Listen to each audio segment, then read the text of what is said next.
Hello friends, എല്ലാവർക്കും good morning. അപ്പോൾ ചെമ്മനീർ പൂവിൻ്റെ ഇന്നത്തെ ഒരു സൂപ്പർ ഹിറ്റ് വിശേഷത്തിലേക്ക് എല്ലാവർക്കും സ്വാഗതം. അങ്ങനെ നമ്മുടെ സച്ചിയെ ഈ സുധിയും ശ്രീകാന്തും കൂടി ടോർച്ചർ ചെയ്തുകൊണ്ടിരിക്കുകയാണ്. അപ്പോൾ സുധി പറയണേ, എടാ എന്തായാലും എടാ ഈ ഏട്ടൻ കാരണമല്ലേടാ നിനക്ക് വലിയൊരു കമ്പനിയുടെ ഓണറാകാനായിട്ട് സാധിച്ചത്, അതായത് ട്രാവൽ ഏജൻസിയുടെ ഓണറാകാനായിട്ട് സാധിച്ചത് എന്നൊക്കെ പറയുമ്പോൾ ശ്രീകാന്ത് പറഞ്ഞ സത്യനാണ്. എടാ അതെല്ലാം നിനക്ക് വേണ്ടിയല്ലേടാ ഞാൻ ചെയ്തത് എന്ന് സച്ചിയും ചോദിക്കാം. അപ്പോഴേക്കും ശ്രീകാന്ത് ആണെങ്കിൽ വീണ്ടും നമ്മുടെ സച്ചിയോട്, അതെ സച്ചിയേട്ടാ, എനിക്ക് സച്ചിയേട്ടനോട് നേരത്തെ പറയണമെന്ന് തോന്നിയതാ, സച്ചിയേട്ടനെ ഭയങ്കര സുന്ദരനായിട്ടുണ്ട് ഉമ്മ എന്നും പറഞ്ഞുകൊണ്ട് നമ്മുടെ സച്ചിക്ക് കവളൊരു ഉമ്മയും കൊടുക്കുകയാണ് ശ്രീകാന്ത്. അപ്പോൾ അയ്യോ ഇവന്മാരെ കൊണ്ട് തോറ്റല്ലോ, പോടാ കടന്നു പോയിക്കോ നീ ഇവിടെ നിന്ന്, അല്ലെങ്കിൽ രണ്ടിന് ഞാൻ ശരിയാക്കും, കടന്നു പോടാ, അയ്യോ ഞാൻ പൊയ്ക്കോളാവേ, ഞങ്ങൾ പൊയ്ക്കോളാവേ എന്ന് പറഞ്ഞുകൊണ്ട് ഇവരൊറ്റ പോക്കാണ്. പോയി കഴിഞ്ഞപ്പോഴേക്കും ദാ വരുന്നു വേറൊരുത്തൻ, കുടിച്ച് ലെക്ക് കെട്ട് തന്നെ എവിടെയോ കണ്ടു പരിചയമുണ്ടല്ലോ, ഈ മുഖം എവിടെയോ കണ്ട് പരിചയമുണ്ടല്ലോ. അപ്പം നമ്മുടെ സച്ചിക്കാണെങ്കിൽ സഹിക്കുന്നതിൽ അപ്പുറമായി തീർന്നു കഴിഞ്ഞിരിക്കുകയാണ്. സച്ചിക്ക് കാലി വന്നിട്ട് ഒരുത്തനെ കൂടി മദ്യം കൊണ്ട് പോകുമായിരുന്നു. ആ സമയത്ത് സച്ചി നിൽക്കണം അവിടെ എന്നും പറഞ്ഞുകൊണ്ട് അയാളുടെ കയ്യിൽ നിന്ന് രണ്ട് ഗ്ലാസ് മദ്യം എടുത്ത് അങ്ങോട്ട് കിടക്കുക, അമത്തുക, കമകമാന്നും പറഞ്ഞ് അങ്ങോട്ട് കുടിക്കുകയാണ്. അപ്പോൾ അതേ ശ്രുതി ഈ ഒരു കാഴ്ച കാണിക്കുകയാണ്. ശ്രുതിക്ക് ഭയങ്കര സന്തോഷം തോന്നി. ആഹാ, ഇതായിരുന്നു ശ്രുതി ആഗ്രഹിച്ചത്. കാരണം കുടിച്ച് ലെക്ക് കെട്ടൊരു അവസ്ഥയിൽ നിൽക്കുമ്പോൾ സച്ചിയുടെ കയ്യിൽ നിന്ന് ആ ഫോൺ എടുത്ത് വീഡിയോ എടുക്കാമെന്നായിരുന്നു നമ്മുടെ ശ്രുതിയുടെ മനസ്സിലിരിപ്പ്. അങ്ങനെ സച്ചി ഇരുന്ന് കമകമാന്ന് പറഞ്ഞ് കുടിക്കുമ്പോൾ ഇയാളാണെങ്കിൽ അന്തം വിട്ട് ഇങ്ങനെ നോക്കി നിൽക്കുക സച്ചിയെ, ഇതെന്തൊരു കുടിയാണ് എന്നൊക്കെ ചിന്തിച്ചാണ് ഇയാൾ അവിടെ നിൽക്കുന്നത്. ശ്രുതി ഇതെല്ലാം കണ്ട് ആസ്വദിച്ച് നിൽക്കുക. അപ്പോൾ ശ്രുതി അവിടെ നേരെ മീരയോട് ഈ കാര്യങ്ങളെല്ലാം പറയണമല്ലോ എന്നൊക്കെ വിചാരിച്ചുകൊണ്ട് നേരെ മീരയുടെ അടുത്തേക്ക് പോവുകയാണ്. മീരേ ഓക്കെ ആയി മീര എന്നൊക്കെ പറയാം. പക്ഷേ ഈ ശ്രുതി അവിടെ ചെന്ന് കഴിഞ്ഞപ്പോഴേക്കും മീര രേവതിയുടെയും അതേപോലെ തന്നെ വർഷയുടെ അടുത്തിരിക്കുക.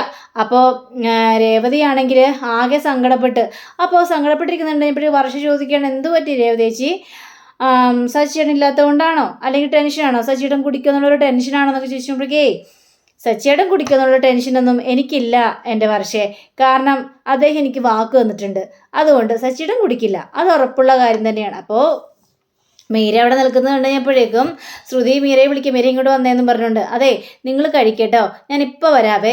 അപ്പോൾ നമ്മുടെ രേവതിയോട്, രേവതേച്ചി കഴിക്കുക, എന്തിനാ വെച്ചിട്ട് നോക്കി നിൽക്കുന്നത്, സച്ചിയാണ് ബാക്കിയുള്ള എല്ലാവരും പിന്നീട് കഴിച്ചോളൂന്നേ, രേവതേച്ചി കഴിക്കുക എന്നും പറഞ്ഞുകൊണ്ട് ഇവർ കഴിക്കാം. അപ്പോൾ എന്താ ശ്രുതി എന്നും ചോദിച്ചിട്ട് മീര അങ്ങോട്ട് ചെല്ലുകയാണ്. അതേ നമ്മൾ ആഗ്രഹിച്ചതുപോലെ തന്നെ അവൻ കൂടി തുടങ്ങി, ഇനി ആ ഫോൺ എടുക്കാനായിട്ട് എളുപ്പമായിരിക്കും. അതിനുശേഷം ആ ഫോണിനുള്ളിൽ നിന്ന് വീഡിയോ കൂടി എടുത്തു കഴിഞ്ഞാൽ എൻ്റെ കാര്യം പൂർത്തിയായി. പിന്നെ അത് ആൻ്റണി കഴിച്ചു കൊടുത്തു കഴിഞ്ഞിട്ടുണ്ടെങ്കിൽ എൻ്റെ ആഗ്രഹം പോലെ തന്നെ അവൻ എല്ലാ കാര്യങ്ങളും സാധിച്ചു തരും. ഇനി അതിന് യാതൊരു തർക്കവും ഇല്ല എൻ്റെ മീരേ, ഇനി ഞാനിപ്പോൾ സന്തോഷം കൊണ്ട് മതി മറന്നൊരവസ്ഥയിലിരിക്കുകയാണെന്നും പറയാം.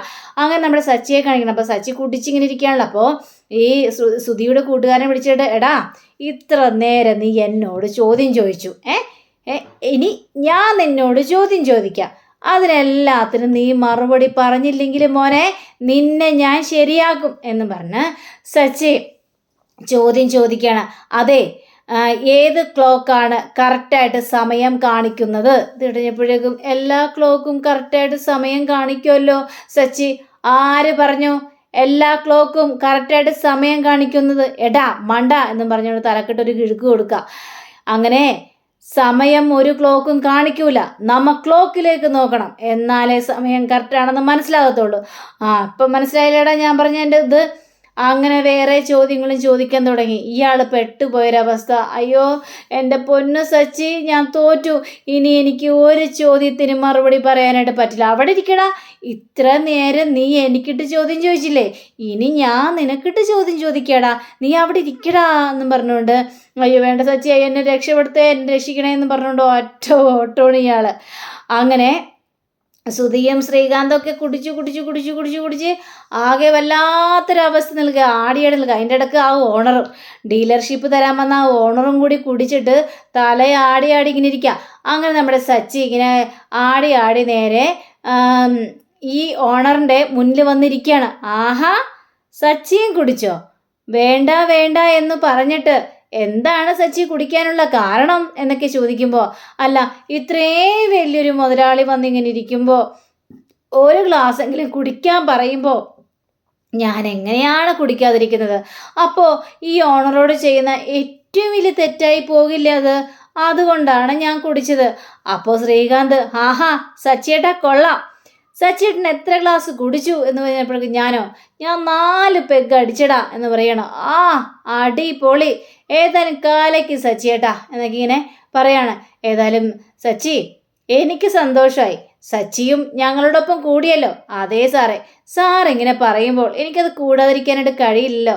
പിന്നെ എൻ്റെ അനിയനും ചേട്ടനും ഒക്കെ പറഞ്ഞു, അപ്പോൾ പിന്നെ അവർ പറയുമ്പോഴും എനിക്ക് അനുസരിക്കാതിനായിട്ട് കഴിയില്ലല്ലോ. ഇതിങ്ങനെ പറയാം. അങ്ങനെ പറഞ്ഞു കഴിഞ്ഞപ്പോഴേക്കും, സാറേ എനിക്ക് ഇപ്പോൾ പാട്ട് പാടാൻ തോന്നുന്നു സാറേ, ഞാനൊരു പാട്ട് പാടിക്കോട്ടെ സാറേ. ഇത് കേട്ടുകഴിഞ്ഞപ്പോഴേക്കും, പിന്നെ അല്ലാതെ സച്ചി പാട്ട് പാടിക്കോ. അങ്ങനെ സച്ചി ആ പാട്ടിന് അങ്ങോട്ട് തുടക്കിടുകയാണ്. ശാന്തമേ രാത്രി എന്ന് പറഞ്ഞ പാട്ടാണ്. എല്ലാവരും കൂടി ആടി പാടി രസിച്ച് ഭയങ്കര സന്തോഷത്തിൽ തിമിർത്തടിക്കുക. ശ്രുതി ഇതെല്ലാം കാണുന്നുണ്ട്. ശ്രുതിയിൽ ഇതെല്ലാം കണ്ടിട്ട് അയ്യോ എല്ലാം കൂടി പാട്ട് പാടി രസിച്ച് അവിടെ നിൽക്കുകയാണല്ലേ. അങ്ങനെ ആ പാട്ട് പാടി ഡാൻസൊക്കെ കളിച്ച് ആ ഒരു രംഗം അവിടെ അവസാനിക്കുകയാണ്. ശ്രുതിക്കാണെങ്കിൽ കാലിയും വരികയാണ്. ശ്രുതി ഇത്രയും ബിസിനസ് ഡീല് ചെയ്യാൻ വന്നിട്ട് പാട്ടും പാടി ഡാൻസും കളിച്ച് കൈയും കൊട്ടി ഇങ്ങനെ ഇരിക്കുന്നത് കണ്ടുകഴിഞ്ഞപ്പോഴേക്കും ശ്രുതിക്ക് അത് സഹിച്ചില്ല. ശ്രുതി നേരെ അവരുടെ അടുത്ത് ചെല്ലുകയാണ്. പക്ഷേ ശ്രുതിയോട് എന്ത് പറഞ്ഞിട്ട് ഇപ്പോൾ കാര്യമില്ല. ആകെ ലെക്ക് കെട്ടൊരവസ്ഥയിൽ ഇങ്ങനെ ഇരിക്കുക.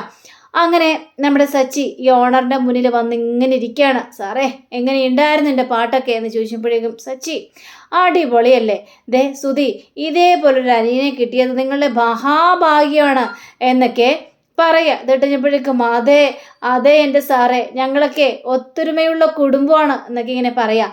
അപ്പോഴേക്കും ദേ തുടങ്ങി നമ്മുടെ സച്ചിയുടെ ഒരു കരച്ചിൽ. സച്ചി കിടന്ന് ഭയങ്കരമായിട്ട് ഇങ്ങനെ കിടന്ന് കരയാം.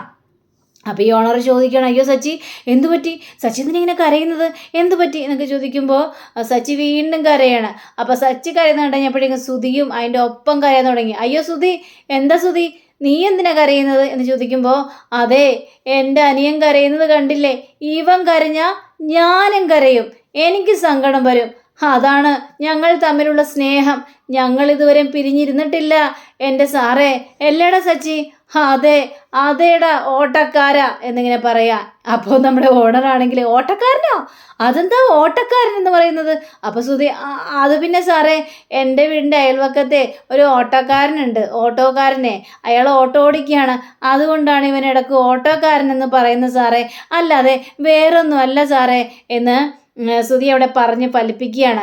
അപ്പോൾ നമ്മുടെ സച്ചി വീണ്ടും കരയാണ്. എന്തിനാ സച്ചി, നിങ്ങൾ എന്തിനാണ് ഇങ്ങനെ സങ്കടപ്പെടുന്നത്? എന്താണെങ്കിലും എന്നോട് പറ സാറേ, ഞാൻ സാറോട് ഒരു കള്ളം പറഞ്ഞു സാറേ, എനിക്ക് സാറോട് സത്യം പറയണം. ഇത് കേട്ട ശ്രീകാന്തും ശ്രുതിയും ആകെ ഞെട്ടിപ്പോവാൻ, കേട്ടിരിക്കുന്ന ശ്രുതിയും ആകെ അമ്പരന്നൊരവസ്ഥയിൽ നിൽക്കുകയാണ്. എടാ സച്ചി, എന്താണ് സച്ചി പറയുന്നത്? നീ മിണ്ടാതിരിക്കടാ ഓട്ടക്കാരാ, എനിക്ക് സാറോട് സത്യങ്ങൾ മുഴുവനും പറയണം സാറേ ഞാൻ ചതിച്ചു സാറേ എന്നിങ്ങനെ പറയാണ്. എന്നെ ചതിച്ചെന്നോ? സച്ചിയോ? എന്തിനു ചതിച്ചു? ഞാൻ സാറോടെ വലിയൊരു കള്ളം പറഞ്ഞു സാറേ. കള്ളം പറഞ്ഞോ? എന്ത് കള്ളമാണ് പറഞ്ഞത്? അപ്പോൾ സച്ചിയും ശ്രീകാന്തുമാണ്, ശ്രുതിയും ശ്രീകാന്തും ആണെങ്കിൽ, എടാ സച്ചി, എടാ വേണ്ടടാ, നീ എന്തൊക്കെയാടാ പറഞ്ഞൊപ്പിക്കാനായിട്ട് പോകുന്നത്, നീ മിണ്ടാതിരിക്കടാ, എനിക്ക് നിന്നെ അത് ഒളിച്ചു വെക്കാൻ പറ്റില്ല, എൻ്റെ മനസ്സേ കുറ്റബോധം കൊണ്ട് നീറുകയാണ്, സാറോട് ഞാൻ കള്ളത്തരമൊക്കെ പറഞ്ഞു, എനിക്കിത് പിടിച്ചു നിൽക്കാനായിട്ട് പറ്റില്ല, ഞാൻ സാറോട് സത്യങ്ങൾ മുഴുവനും പറയാം സാറേ എന്ന് പറയാം. അങ്ങനെ പറഞ്ഞു കഴിഞ്ഞപ്പോഴേക്കും നമ്മുടെ സച്ചിയാണെങ്കിൽ, അത് പിന്നെ സാറേ എനിക്ക് 50 കാറൊന്നും ഇല്ല സാറേ, ഞാനൊരു ഇതിൻ്റെ ഓണറൊന്നും അല്ല സാറേ, എനിക്കൊരു 50 കാറും ഇല്ല. 50 കാറില്ലേ? അതെന്താ 50 കാർ ഇല്ലാത്തത്?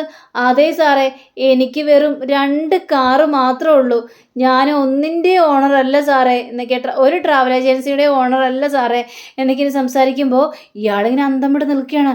സച്ചി, നിങ്ങൾ പറയുന്ന സത്യം തന്നെയാണ്? അതെ, ഞാൻ പറയുന്ന സത്യം തന്നെയാണ്. പക്ഷേ ഈ ശ്രീകാന്തും ഇല്ലേ, ശ്രീകാന്തും അങ്ങനെ തന്നെയാ. ദേ ഒന്നിൻ്റെ ഓണറൊന്നുമല്ല, അവനൊരു ഹോട്ടലിലെ ഷെഫാണ്, ഷെഫ് എന്നിങ്ങനെ പറഞ്ഞപ്പോൾ ഷെഫോ? അതെ സാറേ, അവനൊരു ഷെഫാണ്. അപ്പം ശ്രീകാന്ത് ആണെങ്കിൽ തലയാട്ടുകയാണ്. അതെ, ഞാനൊരു ഷെഫ് തന്നെയാണ് എന്ന് ശ്രീകാന്ത് ഇങ്ങനെ പറയാണ്. അപ്പോൾ നമ്മുടെ സുധിയാകെ തലക്ക് കൈവച്ചു നിൽക്കുകയാണ്. പക്ഷേ എൻ്റെ ചേട്ടൻ സുധിയില്ലേ, അവന് അവന് നല്ല ബുദ്ധിയാ, അവന് ബിസിനസ് ചെയ്യാനുള്ള എല്ലാ കഴിവുണ്ട്, അവൻ കുറേയൊക്കെ പഠിച്ചിട്ടുണ്ട് സാറേ. അപ്പം നമ്മുടെ സുധിയാണെങ്കിൽ ഞാൻ 7 ഡിഗ്രി കഴിഞ്ഞാണ് സാറേ, എനിക്ക് 7 ഡിഗ്രി ഉണ്ട് എന്ന് പറയാം. അപ്പോൾ വീണ്ടും സച്ചി എന്തൊക്കെയാണ് സച്ചി പറയുന്നത്? അപ്പോൾ നിങ്ങൾ എൻ്റെ മുന്നിൽ നാടകം കളിക്കായിരുന്നു? അതേ സാറേ. ആര് പറഞ്ഞിട്ട്, എന്തിനു വേണ്ടി? അത് ഇവൻ എന്നോട് പറഞ്ഞു, അവന് ഡീലർഷിപ്പ് കിട്ടണമെങ്കിൽ നമ്മളെ പണക്കാരായിട്ടൊക്കെ അഭിനയിക്കണമെന്ന്. കണ്ടില്ലേ ഈ ഡ്രസ്സൊക്കെ, വെറും വാടക ഡ്രസ്സാണ് ഇതൊക്കെ ഇട്ടുകൊണ്ട് വന്നിരിക്കും, ഈ ചൊറിയുന്ന ഡ്രസ്സൊക്കെ ഇട്ടുകൊണ്ട് വന്നിരുന്നത്. ഇവന് ഡീലർഷിപ്പ് കിട്ടാൻ വേണ്ടിയാ, ഇവൻ ഉയരങ്ങളിലേക്ക് പോകണമെന്ന് ഞങ്ങൾക്ക് എല്ലാവർക്കും ആഗ്രഹമുണ്ട് സാറേ. പക്ഷേ കള്ളം പറയാൻ ഞങ്ങൾക്ക് കഴിയില്ല സാറേ എന്നൊക്കെ ഇങ്ങനെ പറയാ. അപ്പോൾ നമ്മുടെ ഈ സാറ് ഇങ്ങനെ നോക്കി നിൽക്കുകയാണ്. സാറേ, ഇവന് ബിസിനസ്സിൽ വിജയിക്കുമെന്ന് ഞങ്ങൾക്ക് ഉറപ്പുണ്ട് സാറേ. ദേ ഇവൻ നന്നായിട്ട് ജോലി ചെയ്യും, അത് ഞങ്ങൾക്ക് അറിയാവുന്ന കാര്യം തന്നെയാണ് സാറേ എന്നൊക്കെ പറഞ്ഞുകൊണ്ട് സച്ചി ഇങ്ങനെ ഇരുന്ന് കെഞ്ചി കെഞ്ചി പറയാണ്. എൻ്റെ ഭാര്യ ആരാന്നറിയാവോ? അവൾക്ക് പൂന്തോട്ടമൊന്നുമില്ല, അവളെ ഒരു പൂ കച്ചവടക്കാരിയാണ്. പൂ കച്ചവടക്കാരിയോ? ആ അതെ, പൂമാലയൊക്കെ കെട്ടി വിൽക്കില്ലേ, ആ ജോലിയാണ്. അല്ലാതെ ഞങ്ങൾ വലിയ നിലയിലൊന്നുമല്ല, പക്ഷെ ഞങ്ങളുടെ കുടുംബവും ഇല്ലേ, നല്ല പേര് കേട്ട കുടുംബം തന്നെയാണ് ഞങ്ങളുടെ കുടുംബം. നല്ല കുടുംബം, എൻ്റെ അച്ഛനൊക്കെ നല്ല ഇതിൽ തന്നെയാണ് ജീവിച്ചിട്ടുള്ളത്. ഞങ്ങളുടെ കുടുംബ പാരമ്പര്യം അനുസരിച്ച് ഞങ്ങൾ ഭയങ്കര റിച്ചാണ് സാറേ എന്നിങ്ങനെ പറയുകയാണ്. ഇത് കേട്ട് നമ്മുടെ ഓണറാണെങ്കിൽ, അപ്പോൾ നിങ്ങൾ ഇത്ര നേരം എൻ്റെ മുന്നിൽ കിടന്ന് അഭിനയിക്കുകയായിരുന്നല്ലേ? അതെ സാറേ. അപ്പോൾ കള്ളം പറഞ്ഞ് നിങ്ങൾ എൻ്റെ മുന്നിൽ പിടിച്ചു നിൽക്കുകയായിരുന്നല്ലേ? അതെ സാറേ. സച്ചി, തന്നെക്കുറിച്ച് ആലോചിച്ചിട്ട് എനിക്ക് അഭിമാനം തോന്നുന്നു. കാരണം തനിക്ക് അത്രയും നേരം പിടിച്ചു നിൽക്കാനായിട്ട് കഴിഞ്ഞില്ല. കുറച്ച് നേരങ്ങൾ മാത്രമല്ലേ എൻ്റെ മുന്നിൽ ഇങ്ങനെ നാടകം കളിച്ച് അഭിനയിക്കാനുള്ള ഇത് വന്നുള്ളൂ. അത് കഴിഞ്ഞപ്പോഴത്തേക്കും സത്യങ്ങൾ മുഴുവനും പുറത്തു വന്നല്ലേ? അയ്യ അതെ സാറേ. പക്ഷെ തന്നെ ഈ ഇന്നസെൻസ് ഇല്ലേ, എനിക്ക് ഭയങ്കരമായിട്ട് ഇഷ്ടപ്പെട്ടു. അയ്യ എന്നൊക്കെ പറഞ്ഞുകൊണ്ട് നമ്മുടെ സച്ചി അവിടെ കിടന്ന് കോപ്രായങ്ങൾ കാണിക്കുക. അപ്പം ഏതായാലും നിങ്ങൾ ഒരു സത്യസന്ധനായ മനുഷ്യനാണെന്നറിയാം. അതുകൊണ്ട് തന്നെ ഈ ഡീല് ഞാൻ സുധിക്ക് തന്നെ കൊടുത്തിരിക്കുന്നു. ഇത് കേട്ട് കഴിഞ്ഞപ്പോഴേക്കും സച്ചിക്കും സുധിക്കും ശ്രീകാന്തിനും ഒക്കെ ഭയങ്കര സന്തോഷം തോന്നുകയാണ്. ഇത്രയൊക്കെ സത്യങ്ങൾ തുറന്നു പറഞ്ഞിട്ടും അവർക്ക് ഡീലർഷിപ്പ് കിട്ടിയല്ലോ. സത്യമാണോ സാറേ എന്ന് ചോദിക്കുകയാണ് സച്ചി. അതേന്നേ, ഞാൻ പറഞ്ഞ സത്യം തന്നെയാണ്. തൻ്റെ സത്യസന്ധതയ്ക്ക് ദേ സുധിക്ക് ഡീലർഷിപ്പ് കൊടുത്തിരിക്കുന്നു എന്ന് പറയാണ്. ദേ ഒരുപാട് നന്ദിയുണ്ട് സാറേ, ഇത്രയൊക്കെ സത്യങ്ങൾ ഞങ്ങൾ തുറന്നു പറഞ്ഞിട്ടും ദേ സാറേ ഡീലർഷിപ്പ് കൊടുക്കാനായിട്ട് തയ്യാറായല്ലോ. ഒരുപാട് നന്ദിയുണ്ട് സാറേ എന്ന് പറയാണ്. സാറേ, എനിക്ക് ഒരു കാര്യം കൂടി പറയാനുണ്ട് സാറേ എന്ന് പറയാം. ഇനിയുമുണ്ടോ സച്ചി? പറ, താൻ സത്യം തുറന്ന് പറ എന്ന് പറഞ്ഞപ്പോഴേക്കും ആ മൊട്ടത്തലയില്ലേ, ആ മൊട്ടത്തലയിൽ എനിക്കൊരു ഉമ്മ വെക്കണം സാറേ എന്ന് പറഞ്ഞുകൊണ്ട് ആ മൊട്ടത്തലയിൽ ഉമ്മ കൊടുക്കുക. സാറേ, ഒരു പ്രാവശ്യം കൂടി ഉമ്മ വെക്കണം സാറേ. വീണ്ടും ഉമ്മ കൊടുക്കുകയാണ്.